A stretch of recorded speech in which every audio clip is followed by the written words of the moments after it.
మగవులు మెచ్చే Ashadham sale Chennai shopping mall Aadi KG sale. Welcome to crime diaries. ఈ వారం మన guest one of the best investigation officer in Andhra Pradesh. ఇటీవల ఆంధ్రప్రదేశ్ ప్రభుత్వం ఇన్వెస్టిగేషన్లో బెస్ట్ వచ్చిన ఆఫీసర్లు ముగ్గురిని సెలెక్ట్ చేశారు. 1 అనకాపల్లి జిల్లా, 2 పెద్దాపురం, 3 గుంతకల్. ఈ ముగ్గురులో పనిచేసిన ఆఫీసర్లకి ఏపీ డీజీపీ ద్వారకా తిరుమలరావు గారు అక్కడ నుండి యూనిట్ ఆఫీసర్గా అవార్డు ఇచ్చారు. ఆ మూడిట్లో ఆల్రెడీ గుంతకల్ ఎస్పీ గారు, పెద్దాపురం మేడం గారు అయ్యారు. ఇప్పుడు ఫస్ట్ వచ్చిన అనకాపల్లి జిల్లా అప్పట్లో ఉన్న ఎస్పీ మురళీకృష్ణ గారు అందుకున్నారు.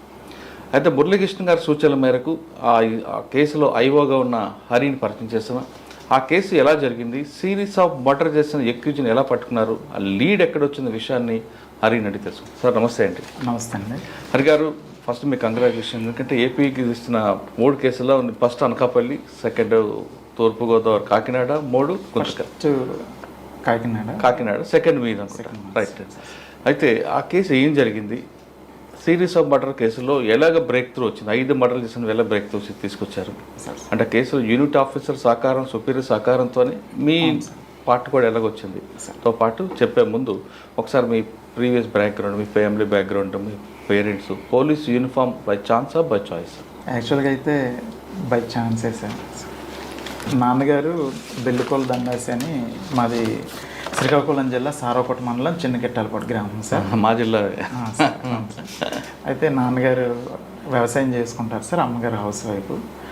నాతో పాటుగా అన్నయ్య ఉన్నారు సార్, అన్నయ్య సిఎస్ఎఫ్ కానిస్టేబుల్. తమ్ముడు ప్రస్తుతానికి స్టడీస్లో ఉన్నారు సార్, డిఎస్సి కోచింగ్లో ఉన్నారు.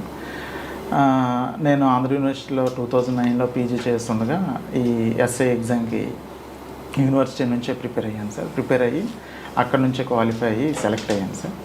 తర్వాత 2009లో ట్రైనింగ్ అయ్యి 2011లో రిలీవ్ అయ్యి వైజాగ్ రూరల్లో ఫస్ట్ పోస్టింగ్ కేడీపేట చేశాను సార్. కేడీపేట గురువుగారి దగ్గరే.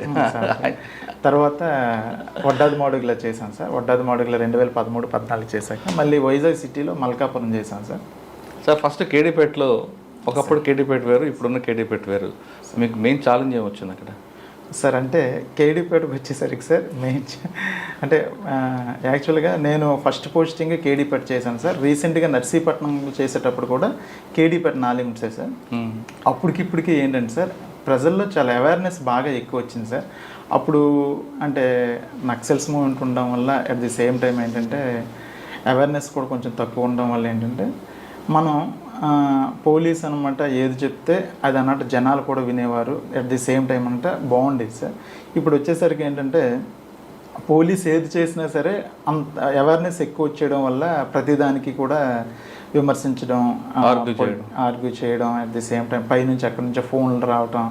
అంటే ఇక్కడ యాక్చువల్గా ప్రాక్టికల్గా ఏం జరుగుతుందో మేము తెలుసుకొని పైకి చెప్పేలోపే పైనుంచి ఫోన్లు వచ్చేయడం, ప్రెజర్స్ రావడం బాగా ఎక్కువయ్యాయి సార్. అప్పుడే ఉండేవి కాదు. మేము ఏది చేసినా పర్ఫెక్ట్గా 2 పార్టీలను కూర్చోబెట్టా, లేదు కాదని అంటే అనమాట ఎవరికి అన్యాయం జరిగిందో వాళ్ళకి పర్ఫెక్ట్ న్యాయం చేయగలిగే వాళ్ళం. ఇప్పుడు ఏంటంటే ఎక్కువగా ఏంటంటే అవేర్నెస్ ఎక్కువ వచ్చేయడం వల్ల మాకు ప్రెజర్స్ అవి కూడా బాగా. అంటే అవేర్నెస్ రావడం మంచిదే కానండి, అది పూర్తి స్థాయిలో వచ్చినట్లేదు, సగం వల్లే ప్రాబ్లం సార్. చట్టం గురించి పూర్తిగా తెలిసిన వాళ్ళు అయితే మాకు అటువంటి ఫోన్లు చేయరు సార్. చట్టం గురించి సగం తెలిసిన వాళ్ళు ఉంటారు, వాళ్ళు అనుకున్నదే జరిగిపోవాలనుకున్న వాళ్ళు కూడా ఎక్కువ మంది ఉంటారు. దానివల్ల కొంచెం ప్రెజర్స్. కానీ గంజా ఎక్కువ ఉంటుంది కదా ఏరియాలో, మరి ఎలా దానికి కంట్రోల్ చేసి? గంజా విషయానికి వచ్చేసరికి దగ్గర సాగు ఉండదు, ట్రాన్స్పోర్ట్ కారిడార్. Exactly sir. యాక్చువల్గా ఏంటంటే సార్ అక్కడ మా ఆఫీసర్స్, ఎస్పీ సార్, డిఎస్పీ గారు ఇన్స్ట్రక్షన్ మేరకు మేము మా నర్సీపట్నం సర్కిల్లో 2 చెక్ పోస్టులు పెట్టాం సార్. ఒకటి డౌనూరు దగ్గరలో, ఒకటి అంటే అది ఇప్పుడు ఎర్రన్నపాలెం అని గొలగొండ లిమిట్స్ వస్తాయి సార్. కేడీపేటలో కూడా ఒక గాంజా చెక్ పోస్ట్, 2 చెక్ పోస్టులు పెట్టాం సార్. మాకు చెక్ పోస్టులు పెట్టడంతో పాటుగా మేము కూడా ఏంటంటే ప్రతి ఎస్ఐకి ప్రతిరోజు కూడా డైనమిక్ వెహికల్ చెకింగ్ మా సర్కిల్లో చెప్తాం సార్. దానివల్ల ఏంటంటే గాంజా ఎటువైపు నుంచి వెళ్ళినా సరే మ్యాక్సిమం ఇన్ఫర్మేషన్ పెట్టి మా వాళ్ళు క్యాచ్ చేస్తారు. లేదు కానీ చెక్ పోస్ట్ దగ్గర దొరుకుతాయి. దొరికిన వాటికి ఏంటంటే మేము ఒక్కొక్క స్టేషన్ వాళ్ళు చెక్ పోస్టులు దొరికిన వాటికి మా సర్కిల్లోని ఒక్కొక్క స్టేషన్ వాళ్ళు రోజుకొక కేసు యాక్చువల్గా రిజిస్టర్ చేస్తారు sir. At the same time ఏంటంటే ఈ గాంజాకి మేము స్టార్టింగ్లో చేసేటప్పుడు ఏంటంటే ఫార్వర్డ్ లింకు, బ్యాక్వర్డ్ లింకు మేము ఎస్టాబ్లిష్ చేసేవాళ్ళం కదా సార్. ఓపెన్గా చెప్పాలంటే అండ్ నేను ఫస్ట్ పోస్టింగ్ చేసేటప్పుడు తర్వాత ఆఫీసర్స్ అనమాట ఫార్వర్డ్ లింకు బ్యాక్వర్డ్ లింకు అనేది కనెక్ట్ చేయడం వల్ల ఏంటంటే ఇప్పుడు మూలం కూడా మనం అనమాట అరెస్ట్ చేయడం వల్ల ఏంటంటే మ్యాక్సిమం కంట్రోల్ అవుతుందని అనుకుంటున్నాను సార్. సార్ ట్రాన్స్పోర్ట్ అనేది మీరు అన్నట్లుగా బై వెహికల్ అనుకుంటే పట్టుకుంటారు మీరు డైనమిక్ చెక్ పోస్ట్ పెట్టి. ఇప్పుడు దానికోసం కొంతమంది భుజాల మీద మోసుకొని దిగుతున్నారు కదండి, మరి అటువంటి వాళ్ళు ఎలాగ ఐడెంటిఫై చేస్తారు? యాక్చువల్గా భుజాల మీద మోసుకొని వెళ్ళేవాడైనా సరే టోటల్గా హైవే వరకు తీసుకెళ్ళాలంటే భుజాల వరకు తీసుకెళ్ళాలి సార్. ఎక్కడో ఒక దగ్గర వెహికల్ ఎక్కించాలి, డంప్ అయినా చేయాలి, ఎక్కడో ఒక దగ్గర వెహికల్ ఎక్కించాలి సార్. ఎక్కడో ఒక దగ్గర వెహికల్ ఎక్కించే దగ్గర అయినా సరే మనకి ఇన్ఫర్మేషన్ ఉంటుంది సార్. ఆ ఇన్ఫర్మేషన్ బేస్ చేసుకొని మనం క్యాచ్ చేస్తాం సార్. ఓకే, తర్వాత అండి కేడీపేట తర్వాత ఎక్కడికి వచ్చారు? కేడీపేట తర్వాత వడ్డాది మాడుగులు ఎస్ఐగా చేశాను సార్. అక్కడ 1 year చేశాను sir. Almost 1 year. Vaddadi Madugula halwa తిన్నారా? తిన్నాను సార్. వడ్డాది మాడుగుల హల్వా చాలా ఫేమస్ కదా సార్. బాగుంది. ఎందుకండి అక్కడ చేస్తారు? అక్కడ గోధుమలతో చేస్తారనా? గోధుమలతోనే చేస్తారు సార్. అక్కడ ఫేమస్ ఏంటంటే హల్వా అని అంటారు సార్. ఎప్పుడో తంగేడు వారు ఎవరు అప్పుడు చేసేవారు, చేయడంతో పాటుగా వాళ్ళు పేటెంట్ కూడా రీసెంట్గా తీసుకున్నారని తెలిసింది సార్. అక్కడ ఏదో మంచి టేస్ట్ వస్తుంది సార్. పర్టికులర్గా నాకు తెలియదు కానీ బాగా ఫేమస్ అంటారు సార్. తిన్నాను సార్. సార్ వడ్డాది మాడుగుల్లో క్యాంపులింగ్ ఎక్కువ ఉంటుందండి, డొక్కాట అని గుండాట అని ఇవన్నీ కూడా జరుగుతుంటాయి. వాటి మీరు కంట్రోల్ చేశారు? చేశాను సార్. యాక్చువల్గా ఏంటంటే సార్, అంటే ఒక వడ్డాది మాడుగులనే కాదు సార్, జనరల్గా జాతర జరిగిన ప్రతి దగ్గర కూడా ప్రజలు కూడా అలవాటు పడిపోయారు సార్. డొక్కాట వేస్తే అదో సరదా కాదని చెప్పేసి దానికి మేము ఏంటంటే ఉన్నంత వరకు ఇన్ఫర్మేషన్ ఉన్నంత వరకు వెళ్ళి మ్యాక్సిమం అంటే ప్రజలకి ఒక ట్రెడిషనల్ గేమ్ లాగా ఆడితే పర్వాలేదు, తప్పేం కాదండి. దానికి ఎవరు మీలంటూ హర్షిస్తారు. కానీ ఆర్గనైజ్ క్రైమ్ జరుగుతుంటుంది అక్కడ. కొంతమంది రిపోర్టర్లని కొంతమంది వేరే వ్యక్తులు అని కలిపి ఒక నడుపుతుంటారు. లేదు సార్, లేదు. అంటే యాక్చువల్గా మీరు అన్నది వాస్తవమే, కానీ వడ్డాది మాడుగు లిమిట్స్ అని కాదు, కానీ వేరే దగ్గర జరుగుతూ ఉంటుంది. కానీ మా దగ్గర అది తక్కువ ఉండేది సార్. ఏదో పండగ అయ్యేటప్పుడు అనమాట ఏదైనా వేస్తే మేము వెళ్ళి రైడ్ చేసేవాళ్ళం సార్, పట్టుకునేవాళ్ళం సార్. కోడి పందాలు కూడా పట్టుకునేవాళ్ళం సార్. మీరు కోడి పందెం అంటారా, కోడి క్రీడ అంటారా? కోడి పందెం అని ఉంటాం సార్. కోడి పందెం అంటే అది మళ్ళీ క్రైమ్ అవుతుంది కదా? అది క్రైమ్ సార్. కోడి పందెం అంటే క్రైమ్ సార్. క్రీడ అంటే మళ్ళీ దాన్ని స్పోర్ట్ స్పీడ్గా తీసుకోవాలి, దాన్ని అనమాట కేసు రిజిస్టర్. అంటే కొంతమంది దాన్ని సపోర్ట్ చేసే వాళ్ళు కోడి క్రీడ అంటారు. అసలు మన జిల్లాలో సపోర్ట్ చేయండి సార్, మన 3 జిల్లాలో సపోర్ట్ చేయండి సార్. దానికి కోడి పందాలు ఎక్కడైనా సరే మనం రైడ్ చేస్తాం సార్, పట్టుకుంటాను సార్.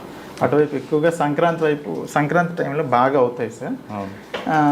మనం స్టాఫ్ లేకపోయినా సరే సంక్రాంతి టైంలో ఇన్ఫర్మేషన్ సిస్టమ్ అనమాట ఫుల్గా పెట్టుకుంటాం సార్. కుర్రోళ్ళకి కూడా కొంతమంది కన్నట్టు డబ్బులు ఇచ్చి వాళ్ళకి పెట్రోల్కి డబ్బులు ఇస్తే కుర్రోళ్ళు కూడా యాక్టివ్గా తిరుగుతారు సార్. ఆ కుర్రోళ్ళు వెళ్ళి ఇన్ఫర్మేషన్ ఎక్కడ అవుతుందో చెప్తే ఇమీడియట్గా మనం వెళ్ళి రైడ్ చేస్తుంటాం. Okay sir. మన వడ్డాది మాడుగుల తర్వాత అంటే మల్కాపురం చేశాం సార్, క్రైమ్లో చేశాం సార్. మల్కాపురం సిటీలో తర్వాత మునగపాకు చేశాను సార్. మునగపాక అక్కడ ఏమున్నాయంటే మెయిన్ ఛాలెంజ్ ఉందా సార్? మునగపాకు వచ్చేసరికి సార్ ఇందాక చెప్పాను కదా సార్ అవేర్నెస్ అని, అది మునగపాకు అప్పటికే చాలా ఎక్కువ అవేర్నెస్ సార్. అక్కడ ఏ చిన్న అంటే కంప్లైంట్ వచ్చేలోపే మనం వాళ్ళతో మాట్లాడే లోపే వాళ్ళు బయటికి వెళ్ళి పై అధికారి నుంచి ఎస్పీ సార్ నుంచి డిఐ సార్ నుంచి ఫోన్ వస్తుంది సార్. చాలా ఫాస్ట్గా ఉంటారు అక్కడ. ఎందుకంటే అంత ఎడ్యుకేటెడా పబ్లిక్? ఎడ్యుకేటెడ్ సార్, బాగా ఎడ్యుకేటెడ్, తెలివైన వాళ్ళు, మంచి వాళ్ళు కూడా సార్. మనం మంచిగా చూసుకుంటే మనకు మంచిగా చూసుకుంటారు సార్. కానీ మనల్ని అర్థం చేసుకున్నంత వరకు కూడా కొంచెం మనకి ఇబ్బంది పెడతారు సార్. మనం మంచి వాళ్ళము అనే విషయం వాళ్ళకి తెలిస్తే సార్ మనకు చాలా బాగా చూసుకుంటారు సార్. మనం కంప్లైంట్ అంటే రిసీవ్ చేసుకొని అట్ ది సేమ్ టైం మనం కేసు కట్టడం లేట్ అయినా సరే, అనుకోకుండా పరిస్థితుల వల్ల లేట్ అయినా సరే వాళ్ళు అర్థం చేసుకుని మనకి ఏ ఇష్యూ చేయరు సార్. అదే కాకపోతే మాత్రం చాలా చాలా కాంప్లికేటెడ్గా ఉంటారు సార్. నా వరకు అయితే దేవుడి దయ వల్ల ప్రజలందరూ బాగా చూసుకున్నారు సార్. హ్యాపీగా 2 years చేశాను సార్. ఓకే, తర్వాత అండి సార్ దగ్గర చేశాను సార్. ఇంటెలిజెన్స్ 2 years చేశాను సార్. సార్ దగ్గర ఏం నేర్చుకున్నారు సార్? సార్ ఏంటంటే యాక్చువల్గా సార్ అంటే ఆయన పేరు చెప్పండి మీరు. Sir P Srinivasa Rao sir. Sir దగ్గర మేము ఇంటెలిజెన్స్లో చేసాం సార్. సార్ దగ్గర నేర్చుకోవాల్సింది ఏంటంటే ఏ విషయమైనా సరే హట్ చేయకుండా చాలా స్మూత్గా చెప్తారు సార్. ఏది ఎదుటి వాళ్ళకి హట్ చేయరు. అంటే సార్ ముందు మేమన్నీ చెప్పకూడదు, కానీ ఇప్పుడు ఫర్ ఎగ్జాంపుల్ నేనే తప్పు చేస్తే తిట్టడం, వ్యధవండాలు, లేదంటే మా పోలీస్ ఆఫీసర్లకు చాలా ఎక్కువగా స్కోల్డింగ్ ఉంటుంది. మీ అందరికీ తెలుసు కదా సార్. నోటి నుంచి ఏ తిట్టు రాదు సార్. అది చెయ్యు, ఎందుకు చేయలేదు చెయ్యు, అంతే తప్ప తిట్టడం, కసురుకోవడం కానీ ఇసుక్కోవడం కూడా ఏమి ఉండదు సార్. దానివల్ల మేము కూడా ఏంటంటే హ్యాపీగా చేసుకున్నాం సార్. తర్వాత రెండోది ఏంటంటే మా వెల్ఫేర్ సార్. అంటే వెల్ఫేర్ అంటే మేము రోజుకి 24 గంటలు కష్టపడిన రోజు ఉంటుంది, ఒక రోజు కష్టపడిన రోజు కూడా ఉంటుంది సార్. కానీ అవసరం అనేది అంటే పనిని బట్టి ఉండదు సార్. ఫర్ ఎగ్జాంపుల్ నాకు ఏదో బాగలేకపోవచ్చు, ఆ రోజు పర్మిషన్ అడిగితే పర్మిషన్ ఇవ్వకపోవడాలు అవన్నీ అంటే మేము బాధపడతాం సార్. అలాంటి విషయానికి సార్కి వస్తే 4 రోజులు కాదు, 5 రోజులు కాదు, 10 రోజులైనా వెళ్ళమంటారు సార్. నాకు ప్రమోషన్ టైంలో యాక్చువల్గా విజయవాడ ఏసీఆర్ల కోసం దానికోసం నేను సుమారు చాలా రోజులు వెళ్ళాను సార్, విత్ సార్ పర్మిషనే. అంటే నాకు అవకాశం ఇచ్చారని కాదు సార్, నా విషయమని కాదు, అందరి విషయంలో కూడా వెల్ఫేర్ బాగా చూసుకుంటారు సార్. ఎవరికి నొప్పించే మాట కూడా అంటారు సార్, అది సార్లో. టీచర్ కదా ఏంటి సార్? ఆయన టీచర్ కదా బాయ్స్ ఏమో సార్, కానీ మాకు అయితే బాగా చూసుకునేవారు సార్. ఓకే, అదే చనువు మీద ఇక్కడికి రమ్మన్నారు, కానీ నేను సార్ మీద గౌరవంతో వద్దు అని నేను. సరే అండి, ఇంటెలిజెన్స్ లో ప్రమోషన్ వచ్చిందా మీకు? సార్ ఇంటెలిజెన్స్ లో ఇంటెలిజెన్స్ ప్రమోషన్ వచ్చింది తర్వాత సార్. తర్వాత నేను ఏసీబీ చేశాను సార్, 5 years చేశాను. 5 years చేశాను. 5 years చేశాను శ్రీకాకుళం ఏసీబీలో. ఏమున్నాయండి మీ దగ్గర? ట్రాప్ కేసులు కానీ డిఏ కేసులు ఉన్నాయా? ఉన్నాయి సార్. చెప్పండి సార్. యాక్చువల్గా అయితే అంటే ముద్దాయిల పేర్లు మేము మీరు ఏవో పేరు చెప్పకుండా చెప్పండి నాకు. సార్ యాక్చువల్గా మేము జనరల్గా ఏంటంటే సార్, సంవత్సరానికి ఒక శ్రీకాకుళం రేంజ్కి వచ్చేసరికి ఒక యావరేజ్గా 10 నుంచి 12 ట్రాప్ కేసులు రిజిస్టర్ చేస్తాం సార్. అంటే అవి కూడా ఏంటంటే ఒక అధికారి, ఎవరైనా కరప్టెడ్ అధికారి మాకు అడిగాడు అని మాకు ఎవరైనా కంప్లైంట్ వచ్చి అతను అడిగినట్లుగా ప్రూఫ్ అంటే వీడియో కానీ ఆడియో కానీ ఒకవేళ ఉన్నట్లయితే మనం యాక్చువల్గా ప్రొసీడ్ అవుతాం సార్. అది కూడా పై అధికారులు డీజీ సార్ పర్మిషన్ తీసుకున్నాక మేము ప్రొసీడ్ అవుతాం sir. At the same time ఏంటంటే ఎవరికైనా సరే డిస్ప్రపోర్షనేట్ అసెట్స్ ఉన్నాయి అని అనుకుంటే వాళ్ళ మీద మేము పూర్తిగా ఒక 4 రోజులు 2 నెలలు వాళ్ళ వెనక మేము ఫాలో అయ్యి అతనికి ఉన్న సోర్స్ ఏంటి, అతను అమౌంట్ ఎక్కడి నుంచి అనమాట డిస్ప్రపోర్షనేట్గా సంపాదిస్తున్నాడు, తర్వాత ఆయన ఆస్తులు ఎక్కడెక్కడ ఉన్నాయి అన్నీ మేము వెరిఫై చేసుకున్నాక ఒక డిఏ క్యాలిక్యులేషన్ వేసుకుని దాన్ని బేస్ చేసుకుని డీజీ గారు పర్మిషన్ తీసుకున్నాక ఆ కేసులో మేము ప్రొసీడ్ అవుతాం. మీరు చేస్తున్న 5 సంవత్సరాల్లో ఒక మంచి ట్రాప్ కేసు చెప్పండి. మా డిఎస్పీ సార్ రమణమూర్తి సార్ ఆధ్వర్యంలో అంటే 4 lakhs తీసుకుని ఒక తహసీల్దార్ మీద కేసు వేసాం సార్, ట్రాప్ కేసు. అది ఏంటంటే సార్, యాక్చువల్గా ఒక పెద్ద ఆయన సార్, 65 సంవత్సరాలు 70 సంవత్సరాలు ఉంటే ఒక రిటైర్డ్ టీచర్ కంప్లైంట్. అతని దగ్గర ఒక టెక్కల్ విలేజ్లోనే ఒక బిల్డింగ్ కోసం పొసెషన్ సర్టిఫికేట్ కోసం నేను కూల్ చేస్తున్న డబ్బులు ఇవ్వకపోతే అని ఆ తహసీల్దార్ గారు ఒక ఆయన అంటే అతని మీద ఏంటంటే మనకి ఆ పెద్ద ఆయన వచ్చి కంప్లైంట్ ఇచ్చారు సార్. ఆయన కంప్లైంట్ ఎంత మంచోడు అంటే భారతీయ టైప్ సార్, ఎవరికి డబ్బులు ఇచ్చే రకం కాదు, ఎవరికి ఒప్పుకునే రకం కాదు. సో ఆయన పర్టికులర్గా వచ్చేసి ఫస్ట్ ఏంటంటే వాళ్ళ అబ్బాయి కూడా పోలీస్ ఆఫీసరే, వాళ్ళ అబ్బాయి కూడా వద్దు ఎందుకు మనకన్నా సరే లేదు డబ్బులు అడిగితే కంపల్సరీగా మనం కంప్లైంట్ ఇవ్వాలని వచ్చి ఆయన వచ్చి కంప్లైంట్ ఇస్తే దాంట్లో మేము ప్రాసెస్ చేసాం సార్. అతను అడిగినట్టుగా వాయిస్ అన్నీ ఉండేసరికి ప్రొసీడ్ అయ్యాం. 4 lakhsతో తహసీల్దార్ గారిని మేము ట్రాప్ చేసి పట్టుకున్నాం సార్. రమణమూర్తి సార్ అని BVSS Ramanamurthy sir batchmate sir, ఆయన అతను పట్టుకున్నాం.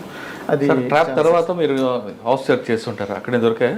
అక్కడ ఏం దొరకలేదు సార్, అతను రెంటెడ్ హౌస్లో ఉంటున్నాడు సార్, అందువల్ల అతనికి ఏం దొరకలేదు సార్. అతనికి దానికి ముందు కూడా ఒక కేసు ఉంది సార్, ట్రాప్ కేసు ఉంది, తర్వాత తెలిసింది సార్. పాత బ్యాచ్ అయితే ఇంకే గుర్తున్నాయండి అక్కడ ట్రాప్లు సార్? యాక్చువల్గా అంటే ట్రాప్లు అనేసరికి సంవత్సరానికి ఒక 10 చేస్తాం సార్, 5 years కదా. కానీ ఎక్కువగా శ్రీకాకుళంలో లిటిగేషన్స్ కొంతమంది ఉంటారు సార్, అవతల ఆఫీసర్ని ఇబ్బంది పెట్టడానికి కొంతమంది చేస్తుంటారు సార్. వీళ్ళే ఆఫర్ ఇస్తుంటారు, అటువంటి కూడా ఎదురుపడ్డాయి మీకు? సార్ యాక్చువల్గా ఏంటంటే ఏసీబీలో వచ్చేసరికి ప్రతిదీ మనం అంటే కంప్లైంట్ వచ్చిన వెంటనే మనకు వెరిఫై చేసుకోవడానికి ఒక రోజు టైం ఉంటుంది సార్, 1 రోజు 2 రోజులు. ఇన్స్పెక్టర్కి డిఎస్పీ గారు ఎండార్స్ చేస్తారు సార్ వెరిఫై చేయండి, అప్పుడు మేము వెళ్ళి వెరిఫై చేస్తాం సార్. అంటే యాక్చువల్గా ఇతనికి నిజంగా అవసరం ఉండి అప్రోచ్ అయ్యాడా ఆఫీసర్ దగ్గరికి, లేదు కాదని అంటే కావాలని అప్రోచ్ అయ్యాడు అనేది మనం ఎంక్వైరీ చేస్తాం sir. At the same time రెండోది ఏంటంటే అక్కడికి వెళ్ళిన తర్వాత అతను కరప్టెడ్ ఆఫీసరా కాదనేది కూడా మేము వెరిఫై చేస్తాం సార్. ఇతను అవసరం నిజంగా ఉంది అని అనేది వెరిఫై చేసినప్పుడు అవసరం ఉంది అని అంటే ఈయన జెన్యున్ కంప్లైంట్ అవుతాడు sir.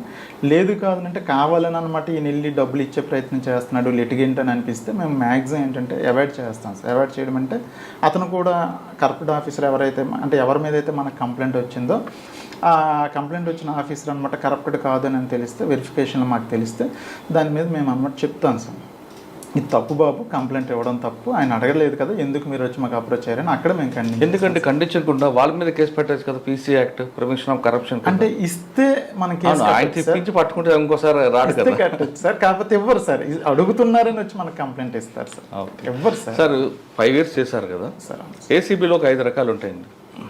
First fish corruption, goat corruption, sir buffalo corruption. ఈ 3 కరప్షన్లో మీరు ఎక్కువ దేనికి ఇష్టపడతారు? సార్ అంటే యాక్చువల్గా నేను ఏసీబీ చేశాను సార్.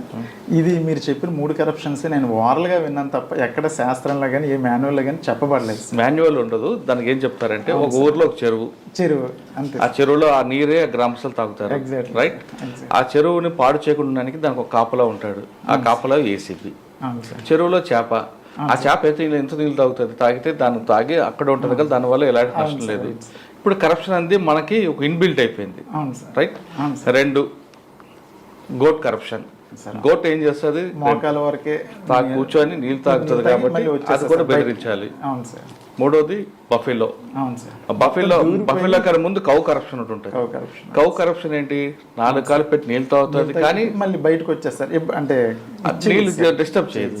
అది కూడా తప్పే కాదు, బెదిరిస్తారు. 4వది బఫెలో. Worst sir. ఇది వరస్ట్.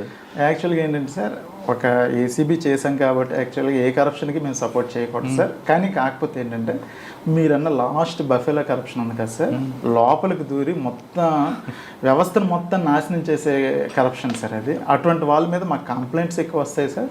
అటువంటి వాళ్ళ మీద మేము ట్రాప్ చేస్తాం. లేదంటే అటువంటి వాళ్ళ మీద ఏవైనా డిస్ప్రపోర్షనల్ అసెట్స్ ఉన్నాయంటే మేము కూడా వెరిఫై చేసి అలాంటి వాళ్ళ మీద ఎక్కువ మేము కేసెస్ వేయడానికి కూడా ట్రై చేస్తుంటాం సార్.